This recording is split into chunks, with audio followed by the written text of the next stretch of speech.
verdad y vida, que alegran tu día, porque vienen de Dios.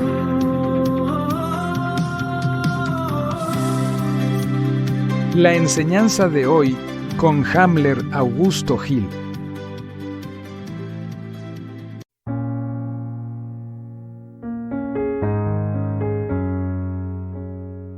Sin lugar a dudas, la vida es bastante compleja. Está compuesta de altibajos, es agridulce, repleta de obstáculos y grandes dificultades, instantes de felicidad y momentos de tristeza. En términos filosóficos, la vida es la experiencia consciente del ser humano en el tiempo. Es el espacio donde se manifiestan el pensamiento, la emoción, la elección y el propósito.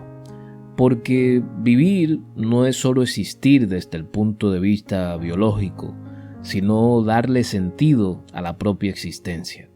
Encontrar razones, valores y metas que trasciendan la mera supervivencia, comer, dormir, placer, tener un techo, etc. Y en esa búsqueda de razón y propósito, en ese largo caminar, se halla la gran dificultad de la vida. Porque, querramos o no, tenemos que atravesar diferentes estaciones, en ocasiones desiertos, otras veces llanuras y montañas, y cada etapa es una experiencia diferente, pero necesarias. Una lágrima es tan valiosa como una risa porque cada emoción es un reflejo de una experiencia enriquecedora en algún modo. Aunque por momentos parecería que solo vivimos pensando en cosas superficiales y triviales, como la marca de ropa con la que nos vestimos, el vehículo o el apartamento que se puede tener. A pesar de esas cosas que están muy bien, Jesús dijo en Mateo capítulo 6, versículo 25, la vida es más que el alimento y el cuerpo más que las vestimentas. Es decir, que la vida es algo mucho más profundo que simplemente estar vivos, más que las necesidades básicas, más que los lujos, más que la materia. Por eso, en un concepto mucho más metafísico, la vida es la manifestación de la conciencia universal a través de infinitas formas. No es algo que tenemos, sino algo que somos. En otras palabras, somos la vida misma o una extensión y expresión de ella. No empieza con el nacimiento ni termina con la muerte, es eterna porque procede del principio absoluto que es Dios. Por lo tanto, todo lo pasajero y transitorio se vuelve insignificante ante su grandeza. A finales del siglo XX, específicamente en el año 2000, se estrenó un videojuego llamado Los Sims. Y este juego poseía una característica muy notable que llamaba mucho la atención, y es que carecía de un objetivo. No era como otros videojuegos de la época en los que tenías que llegar primero, rescatar a alguna princesa o derrotar contrincantes. En los Sims, el jugador definía sus propias metas. No habían objetivos predefinidos. Si el jugador quería simplemente ser un empleado de McDonald's o ser un gran empresario, eso lo decidía el jugador. Por eso, este juego fue muy exitoso, porque le ofrecía la oportunidad a las personas de simular la vida real, lejos de todos los paradigmas y constructos sociales. Como en la vida real, en este juego no tenías un manual, instrucciones o un mapa que te diga hacia dónde dirigirte o qué debías hacer. Entre las profesiones más escogidas dentro del juego estaban negocios, criminal, prostitución, medicina, gastronomía, música, fotografía, moda o escritor. Llama la atención dos cosas importantes de todo esto. Los principales jugadores tenían una edad entre 18 y 24 años, pero también habían jugadores de 30, 40 y 50 años de edad. Estas profesiones reflejan los sueños y mentalidad de muchos jóvenes, pero también los deseos frustrados de muchos adultos. ¿Cuál es la razón de que un juego en el que simulas que tienes que comer, que padeces frío, que tienes que trabajar, que tienes que pagar renta o alquiler, fuera tan popular para aquella época? Porque en lugar de sumergirte en una historia fantástica, parecía retratar la más cruda realidad. ¿Por qué alguien invertiría su tiempo en jugar algo así? Porque esa es la vida real, la vida cotidiana de billones de personas en el mundo. Pero este juego ofrecía algo que en la vida real es bastante complicado de hallar o de lograr, y es la oportunidad de ser quien realmente somos. Por eso personas escogían profesiones tan llamativas como la prostitución o ser líderes criminales en cierto sentido, o ser escritores o ser chef. Eran profesiones o actividades económicas que no eran bien vistas o no eran muy rentables. Entonces las personas desistían o abandonaban sus sueños, sus ilusiones, sus ideas, procurando alcanzar la idea de éxito que dicte la sociedad, y por eso preferían no ser escritores, por eso prefirieron abandonar sus sueños, sus ideas de ser policías o bomberos.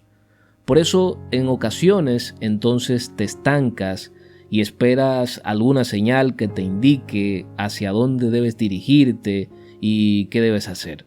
Porque en algún momento decidiste abandonarte a ti mismo y vivir como te dicta el estereotipo social, seguir el aparente éxito.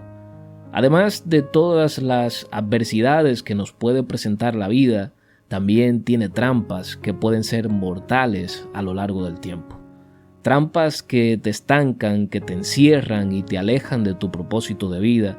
Y no hay nada más destructivo que una persona que pierde su propósito o su razón de ser. ¿Para qué estoy aquí? ¿Soy útil en el mundo? ¿Puedo aportar algo? Por eso hoy quiero hablarte de 3 grandes trampas que enfrentarás a lo largo de la vida o en la que probablemente estés atrapado sin siquiera saberlo. Número 1. El sistema de creencias. Una gran trampa, sin lugar a dudas. Desde el día 1 de la gestación comenzaste a ser condicionado por tu entorno. Ahí nacieron tus primeros miedos, temores, angustias y prejuicios. Muchos bebés recién nacidos temen a ciertos ruidos, no solo porque sean nuevos para ellos, sino porque les recuerdan a sonidos que le producían temor a su madre. La voz de una persona, ruidos estruendosos, miedos al agua, a los animales, a ciertos insectos como las cucarachas. Las madres durante el embarazo son como una máquina de interacción para el feto, que son bombardeados con emociones que los prepara para el ambiente en el que van a nacer. Todos los estudios que se han realizado respecto al tema apuntan a lo mismo. Todas las experiencias y emociones de la madre durante el embarazo impactan directamente al bebé. Es decir, que desde ese momento te están programando. Por eso madres solteras o con el papá del bebé ausente dan como resultado niños o eventualmente adultos que se sienten solos sin una razón aparente. O personas que no se sienten amadas o queridas porque probablemente durante el embarazo la madre pensó en eliminarlo o el papá no quería traerlo al mundo. Desde ese momento comienza a construirse el sistema de creencias, que no es tan simple como suena, sino que son un conjunto de verdades absolutas que están almacenadas en tu inconsciente. En parte es lo que te hace ser quien eres, una persona tímida o segura, humilde o arrogante. Y esa es la fe más ciega que tienes, son tus convicciones más firmes, porque ni siquiera las cuestionas. El inseguro nunca se cuestiona por qué se siente inferior a los demás, así como tampoco lo hace el arrogante con su sentido de superioridad. Para ambas partes, su percepción es incuestionable y una verdad absoluta que no amerita de ningún análisis. Y parte del sistema de creencias social fue presentar a Jesús como un salvador distante y externo, alguna especie de historia o mito que ha perdurado en el tiempo, pero Jesús es mucho más que eso, es la verdad que lidera. Todos nosotros llevamos yugos, ideas, creencias que nos condicionan y nos laceran profundamente y que no nos dejan avanzar y ver más allá de las opiniones generales. Jesús no solo te liberó del peso del pecado, también te da libertad de todas aquellas ideas que te oprimen y te mantienen cautivo. Muchas veces, a pesar de ser creyentes, de estar bautizados, muchas personas no gozan de esa libertad, porque aunque la proclamen, son cautivos de sus mentes y el sistema que utiliza sus miedos para someterlos. Jesús no vino a erradicar la pobreza de este mundo, ni las enfermedades, ni los tiranos, ni las religiones. Vino a liberar tu espíritu y tu mente. Él vino a producir un cambio de conciencia y mentalidad en ti. Y podemos darnos cuenta, por ejemplo, cuando dijo: oísteis que fue dicho, ojo por ojo y diente por diente, pero yo os digo, no resistáis al que es malo, antes a cualquiera que te hiere en la mejilla derecha, vuélvele también la otra. Y al que quiera ponerte a pleito y quitarte la túnica, déjale también la capa. Y a cualquiera que te obligue a llevar una carga por 1 milla, ve con él 2. Al que te pida, dale, y al que quiera tomar de ti prestado, no se lo rehuses. Oísteis que fue dicho: amarás a tu prójimo y aborrecerás a tu enemigo. Pero yo os digo, amad a vuestros enemigos, bendecid a los que os maldicen, haced bien a los que os aborrecen y orad por los que os ultrajan y os persiguen. Mateo capítulo 5, versículo 38 en adelante. Jesús es una transformación espiritual y mental. Por eso, al derramar su espíritu en nosotros, también nos otorgó su mentalidad, una mente que no está sujeta al sistema de creencias de este mundo, sino que está regida por el amor del Padre, por la libertad, lejos de todo miedo y lejos de todo temor. La mayoría de personas viven con algún tipo de miedo, miedo a perder el trabajo, miedo a enfermar, miedo a no encajar, miedo a no ser aceptados. Primera de Juan capítulo 4 versículo 18 nos dice que en el amor no hay temor, sino que el perfecto amor echa fuera el temor, porque el temor lleva en sí castigo, de donde el que teme no ha sido perfeccionado en el amor. En estos tiempos se vende el miedo y el temor, constantemente te amenazan con alguna catástrofe, una enfermedad, escasez, que te quedarás sin empleo, que te quedarás solo, excluido socialmente, fuera de moda, inadaptado, inaceptable. Pero recuerda que tienes la mente de Cristo, una mente que se ha liberado de todo temor, que acepta la voluntad de Dios y que sabe que Dios siempre es bueno, aunque no siempre podamos entenderlo.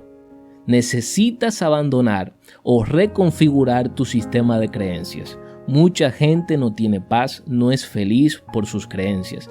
Viven angustiados por su propia manera de pensar.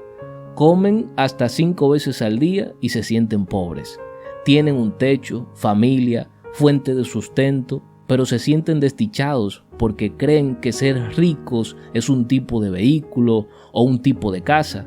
Eres multimillonario y no lo sabes, pero tu sistema de creencias te mantiene desdichado, tu interpretación de las realidades, porque probablemente tu vida sea un sueño para otros, pero tú has querido vivir comparándote con todos los demás y eso te impide disfrutar de lo que tienes. Eres un rico amargado porque nada te satisface. El desempleo es malo, pero para algunos empleados el trabajo es lo peor. El que está solo anhela una familia y el que tiene una familia quisiera la soledad. Tu sistema de creencia te roba la libertad, la felicidad y la paz. Porque algunos se quejan de sus hijos, de sus cónyuges, del colegio, de las discusiones de pareja, etc., pero otros darían la vida por lo que tú consideras un problema. Darían lo que no tienen por tener con quién discutir. Así que piensa bien todo lo que te estoy diciendo y comienza a permitir que Jesús cree en ti su mentalidad, una mente agradecida, llena de amor y sabiduría. Que Dios te bendiga y que Dios te guarde. La próxima semana te hablaré de las dos trampas restantes, la religión y el ego.